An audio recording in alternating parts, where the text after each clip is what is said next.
Medina শরীফের প্রখ্যাত বুজুর্গ মহানবীর ৩৯তম বংশধর শায়খ আল হাবিব আসিম বিন আদি বিন ইয়াহির নর্থ ওয়েস্ট সফর উপলক্ষে প্রেস কনফারেন্স অনুষ্ঠিত হয় ওল্ডহ্যাম দারুল হাদিস লাতিফিয়া নর্থ ওয়েস্টে।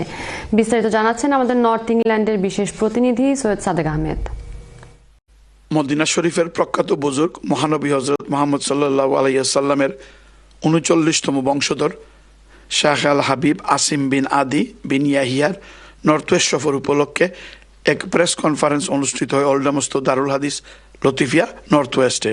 শুরুতেই মূল বক্তব্য উপস্থাপন করেন দারুল হাদিস লতিফিয়া নর্থ ওয়েস্টের প্রিন্সিপাল মাওলানা সালমান আহমদ চৌধুরী ফুলতলি।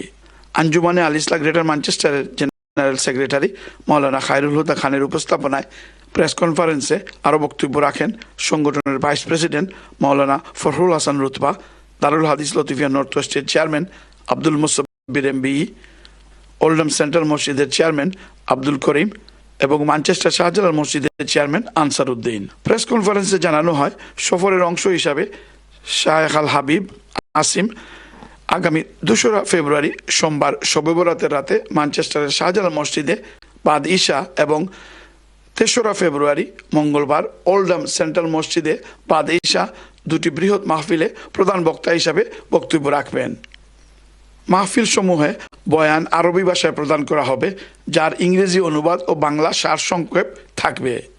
তারা বলেন, শায়খ সাঈদ বিন আসিম এর এই দাওয়াতি সফর ইমানি জাগরণ, নবী প্রেম বৃদ্ধি এবং মুসলিম উম্মার ঐক্য সুদৃঢ় করতে গুরুত্বপূর্ণ ভূমিকা রাখবে।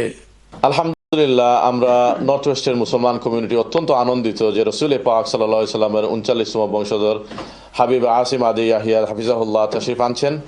আমরা উদাত্তভাবে আহ্বান জানাচ্ছি আমাদের অত্র অঞ্চলের সকল মুসলিম ভাই আমাদের এই দুইটি মাহফিলে অংশগ্রহণ করবেন এবং সফল ও সার্থক করবেন। আপনাদের সর্বাত্মক সহযোগিতা কামনা করছি। যৌথভাবে এসব মাহফিলের আয়োজন করছেন আঞ্জুমানে Al ইসলাহ UK greater Manchester division, দারুল হাদিস লতিফিয়া নর্থ ওয়েস্ট, শাহজালাল মসজিদ ম্যানচেস্টার ও ওল্ডহ্যাম সেন্ট্রাল মসজিদ।